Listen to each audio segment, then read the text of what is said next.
this is the biggest problem people have, is that switching mindset. Yeah. I see it all the time. And it doesn't matter whether somebody's got loads of money in the pot or small. And, anybody listening to this that's at that stage, I think will relate to this. It's really hard to go from working your entire life, saving, investing, building, accumulating, to somebody then saying to you, you've now got to start spending it, and to be comfortable with spending it and to enjoy spending it. You asked me what's the most important thing to do, is to enjoy it, right? I think people get far too wedded to the idea that money is the important thing. It's not important in itself. It doesn't do anything. It's what you can swap it for that's important, right? I always, joke that they're fun tokens. And unless you're going to make that distinction, then what was it all for? If you're going to retire and stress and worry and be really frugal, what was it all for? So again, one of the things I find myself doing a lot of is telling people to spend money, enjoy it. If the plan works, I'm not saying do it recklessly, but with a plan that shows you you'll be fine. If you say that, actually, do you know what? We'd love to go on a couple more holidays a year if we could afford it. Let's have a look. Yes, you can. Do it. Enjoy it. Who's going to spend the money? It's going to be one of three people. It's either going to be you, your beneficiaries after you're no longer here, so the kids or whoever that might be, or the state in one form or the other. Who do you want that to be? Those are the only three people that are going to spend it. I love your view of it around happiness and joy. One thing that you said to me that I've been passing it to my mom is think about inheritance planning before you're dead, in the sense of get the glory. Yeah. Sit at the table with them and be like, look how much of a legend I am. Here's your inheritance. Yeah. Do you know what I mean? You will be doing that, definitely. For your son, it's you want to be there, be like, look how I've already planned it for different stages of his life. So 18, he gets a little bit. Yeah, and I'm paying for it. Yeah. He's putting it into his junior ISA every month. He's a godfather. Okay, guy, yeah. So he puts in every month. I put in every month. My missus puts in every month. So nice. When he's 18, give him something. Then when he's 21, give him something else, and then later just give him little pots and be like, this is for your first deposit. This is for, because how good that's going to feel. Keep investing into this, so that I've got you so far. There's 20 grand in here. If you keep putting it in, you can make this 100 grand. Things like that. Different pots. And that's what I mean. That's proper financial planning, right? Yeah. That's what you want to do. So you would say that to me, as a planner, and I would show you that you could do that and that it would make sense. And and you'll get to see him enjoy that. From this conversation, I'm thinking, you said you might want to go see someone like him when you're 55. I think it'd be more useful 40, just to do the cash pushing that as well, aren't you? Yeah, cash flow. You're right there now. Because it's make sure you're tax efficient. I think that's really helpful, because I just did my taxes as self-employed, and taxes are so confusing. I think everyone finds taxes a little bit confusing. So make sure you're tax efficient, make sure you're planned, make sure you're worst case scenario, best case scenario, all these things. I think it'd be good to do. I think this, I worry about money a lot, and I probably sit down with someone like you and you'd be like, chill the hell out. You don't need to be worried about money. It's kind of crazy. The more I earn, the more I go on, the more I save, the more I'm like, is it enough? Yeah. It's I asked the question about accumulation to decumulation, because I can see that coming. Yeah. I struggle to spend now, let alone when I'm 50, 60 or whatever. You'll still be accumulating when you're 70. I'll be accumulating in the grave. I know.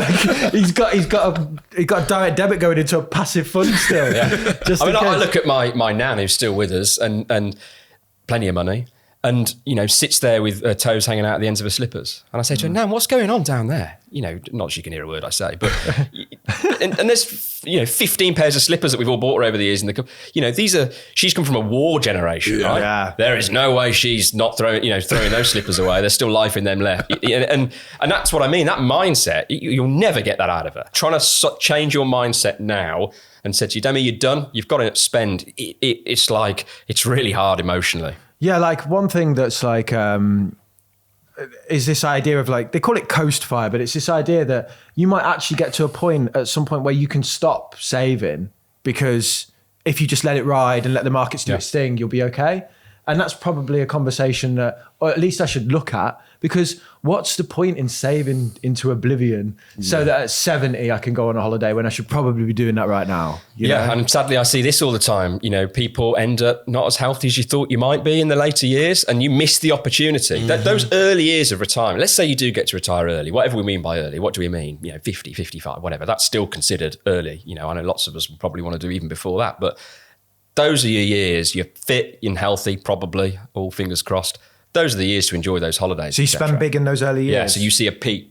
If you spoke to me, you probably would. You'd see a peak in spending then, because I'd be here going, come on, let's go and see that auntie in Australia. Let's do it. Because who knows, 10 years time, you might not feel up for that long flight, for example. You know, I'm the most counterintuitive financial advisor in history, I think, in this regard. I spend much more time saying, come on, you know, all this work we did to this point, let's make it for something. And I come back to that point. I get most job satisfaction out of that moment where I can see something that I've added in the conversation has made them live a better life than they would have done, you know, prior to that conversation. And this is why, so the 3 questions I ask people when I'm trying to pull out, what do you really want, is if you had all the money that you needed in the bank right now, how would you change your life on how you're living now? This is from I'm going to say his name wrong, George Kinder Institute of Financial Planning, American chap who sort of coined this over there. So you give somebody all the money in a scenario and say, what would you change? And they'll say things like, well, I'll probably go on a few more holidays. I'll probably go and see that relative I'd never really seen. I might go down to 4 days a week or 3. All of a sudden, you start to get, okay, so we're starting to talk about what you want to do with your time more than what you are currently doing with your time. And then what you do is the more awkward part of the conversation is you take away the biggest asset we all take for granted, which is time. You say to them, if you went into the doctors today and the doctor said to you, you've got between 5 and 10 years left to live. The good news is you won't feel sick. You'll feel as healthy as you both do right now. But you know that is your limited time. Right? Might be 5, might be 10. You don't know when you're going to die, but that is your prognosis. What would you change about how you live now if you knew that was the story? What difference would you make? And that is normally the one where people go, wow, that's made me This just made my heart drop, because the answer is I would just spend every minute with my son. Yeah. Do you know what I mean? And like, I go to work to provide him a life, when in reality I could just, do you know what I mean? Like, it makes you think. Yeah. It makes you think what's important real quick. Yeah, you know? Yeah, because everybody's answer to that question, and you hit the nail on the head, always centers around the idea, I'd spend more time with the people that I love doing the things I enjoy doing. Yeah. That's basically what it boils down to, right? So can I show you a world where financially I can push you more in that direction? The third part of that question is even worse, to say, what happens if you only had 6 months left to live? You know, the prognosis was We're going Vegas too. Yeah. You know. Vegas, then Ibiza. It's going to be big. Then Bali. Yeah. But it's asking people who haven't you become that you want to become? Yeah. You know, what are the things that you want to achieve? You know, I don't know, I want to write a book, but I need 6 months off work to really sit. I've always dreamt of, I don't know, whatever. Okay, well, can we find a world where you could fund a period of not working for 6 months to write that book? I don't know, I'm coming up with silly stories, but this is what drives me. This was a clip from our full conversation with Tom Morgan. If you want to watch the full thing, then it's right here for you.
the pitch always was, come and see me as an advisor. I've got all these fantastic reach. Come and look at the investment team, right? We've got 16 guys here with more screens than you've ever seen, graphs on it looked bonkers, right? I had no idea what half those graphs was, on those screens, but it looked seriously impressive. And the idea was you'd be saying to the clients, so look at all that research. You come with us, you give us your lump sum, we'll invest it. These guys are going to research, look at it, chop change. If one investment isn't doing what it should do, we'll swap it, active management in its essence. That was the world I started in. And I've sort of been in that world for a long time and noticed the shift, of course, with the whole passive story. And that's not a new story, but it's one that's definitely gathered more and more noise. And you get to a point in your career, really, where I could no longer ignore the sheer facts of the matter, which are that, as we've discussed, active management doesn't add any consistent value, only costs. That is the truth of the matter. When you look at long-term data and actually look at the evidence, there is no compelling story. And this is me as a financial planner saying, and this is what I would say to clients now, is there is no compelling story that active management adds any value over passive management. And especially because it adds a layer of cost as well. I think this idea now of, we've spoken about it before. I go and see a financial advisor. He charges me X to go and put together a portfolio of, let's say, index funds. I could go and do that myself. Why would I pay a financial advisor 3,000 quid to go and build something that now, with the way that the world is and the internet and all the developments with platforms, that it's quite straightforward to do with perhaps a little bit of research, on the outset. There's plenty out there that do that kind of thing, and it's all about the products. And so I was having this conversation with, the sort of larger firm that I was with. And it sort of came back to me that, yes, Tom, but that's not what keeps the lights on. That's what the phrase that came to me was over the phone. And I remember sitting there and in the deathly silence of not knowing how to respond to that. What they were basically saying is, we know what you're saying, Tom, and, not disagreeing or agreeing. I'm not going to get into the weeds of that discussion. But if everybody did what you're proposing to do of just using low-cost solutions and bolting clients into those and just concentrate on the planning, then there would be none of this. This great machine, these fantastic offices, and also roots in for the industry. It's what pays for the training for the next generation. It's what drives profit in an industry to have an industry. Without that, the industry would almost, if everybody did that, would the industry fall over? But that was the moment that I really realized, that stared me in the face, that said, your beliefs, Tom, are different to what your current setup is. And you have a decision to make on how you go forward. And I want to build something that I'm dead proud of. And that was directly in conflict with that. That was the final thing that pushed me over the edge, I think. Do you feel scared about criticizing the industry at all? It crossed my mind, I must say. It did cross my mind. But then I was sat thinking about it and I thought, it's coming from a place of intent of, I love this industry. I think there's a massive place for it. I believe it delivers great value when it's done properly. I think there's two main problems at the moment, based on my experience, which is, one, a total misconception of what good advice looks like and what the role of a financial advisor is. I call myself a financial planner to differentiate, really, because I feel they are two different things. Everyone has the same worries. Let's say you look at someone going to retirement.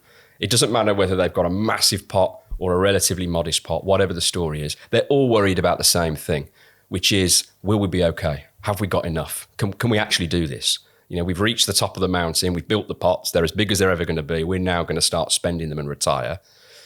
Are we going to be okay? And that's nothing about the products. That's about looking at the story, and using some clever software that we have available now to model the story and look at, well, let's stress test it. Let's see if you do have enough. This was a clip from our full conversation with Tom Morgan. If you want to watch the full thing, then it's right here for you.